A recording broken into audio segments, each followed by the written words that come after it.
In today's readings, we hear about talking, fruit, making judgments, and hypocrites.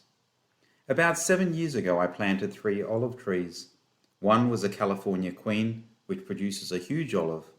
One was a Manzanillo, which produces an average-sized olive, and the third was a Kalamata. The California Queen tree grew rapidly and quickly outstripped the other 2 trees, which not only grew more slowly, but for some reason kept getting attacked by the kangaroos. I wasn't too upset, as the California Queen, I presumed, would soon be giving me a beautiful crop of 13-gram olives. I had judged the planting a great success. Boy, was I in for a surprise when finally, after about 3 years, the California Queen tree gave me a full crop of what must have been the smallest olives you can find. The first reading ends with the words, "Do not praise a man before he has spoken, since this is the test of men." As the test of a man or a woman is in their conversation, so the test of a fruit tree is in its fruit. Brothers and sisters, how many times do we find ourselves coming to a judgment on some particular thing or person, only to realize later that we had judged incorrectly? Yet every moment of every day we are called to make decisions with appropriate judgments on what to think, say, and do. As we are taught in primary school, right judgment or counsel is a gift of the Holy Spirit, that we receive at confirmation. And so making judgments is something that we must do to discern between right and wrong and good and bad.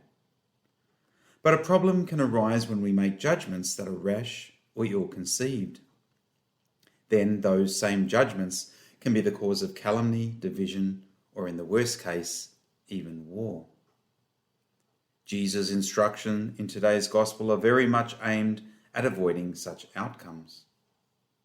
Jesus says, "Hypocrite, take the plank out of your own eye first, and then you will see clearly enough to take out the splinter that is in your brother's eye." It is important to note that there are 2 parts to Jesus' statement here.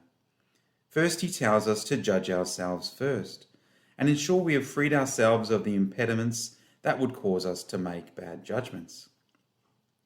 But secondly, and this point is often overlooked by those who always proclaim "don't judge," we can then make a fair and sound judgment on the other. That's right. Jesus tells us after sorting ourselves out first, we still need to take the splinter out of our brother's eye. And this can only be done if we have judged that there be a splinter there that needs to be taken out. Jesus starts today's discourse by asking the question, can one blind man guide another? Surely both will fall into a pit. If we ourselves are not seeing clearly because of a plank in our eyes, then we are unlikely to be in a position to safely remove the splinter from the eyes of others. So how do we go about taking the plank out of our own eyes? I suspect there would be a great deal of self-assessment and the corresponding self-correction. Self-control would also be required, lest we constantly fall into rash judgments. Jesus also says today that a fully trained disciple will always be like his teacher. While Jesus alone is the just judge, he still encourages us to follow and be like him. And so we see that we must be fully trained in order to exercise the gift of right judgment, that is, given to us at confirmation. And how do we become like the teacher? By doing what he tells us. And how can we know what this is? By reading his words in the gospel, by reading the exhortations of his followers, Paul and Peter, John and James, and then by the church who follow in his name. And then, having understood his words, apply them to our lives. So, brothers and sisters, the key takeaway for today's readings is that we need to get ourselves right first, and then we can be in a place where we can guide others aright. When we get our life in order, then we will bear holy fruit. Leading into this Lenten period, we can focus on prayer, sacrifice, and acts of charity, so that we may develop purity of heart. Then what flows out from us will be goodness, kindness, love, and a right judgment that will make the world a better place for us all to live in.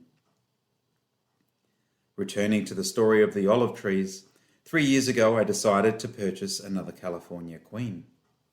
It is growing much more slowly than the one I planted 4 years before it, and it even got attacked by the kangaroos along the way.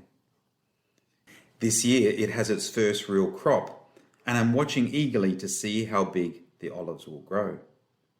This time, however, brothers and sisters, I'll make no judgment on the success or otherwise of the planting until I see the fruit that it will produce. Making right judgments sometimes, it seems, takes more time than we would like.